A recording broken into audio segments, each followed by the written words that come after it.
السلام علیکم ورحمۃ اللہ وبرکاتہ۔ سامعین محترم، میری زندگی اس وقت آسان ہوئی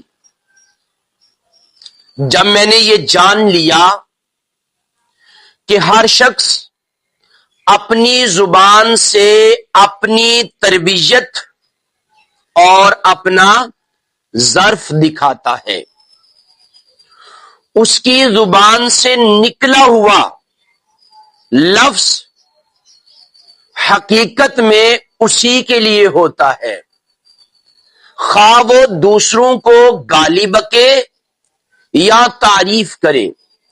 یاد رکھنا، اس انسان جس طرح کا خود ہوتا ہے نا، اگلے بندے کے بارے میں اسی طرح کے گمان کرتا ہے، وہ اسی طرح کی سوچ اگلے بندے کے بارے میں رکھے گا جس طرح کا وہ خود ہوتا ہے۔ کیونکہ میں نے جان لیا کہ نیک نے نیک سمجھا، بد نے بد جانا مجھے، جس کا جتنا ظرف تھا اتنا ہی پہچانا مجھے۔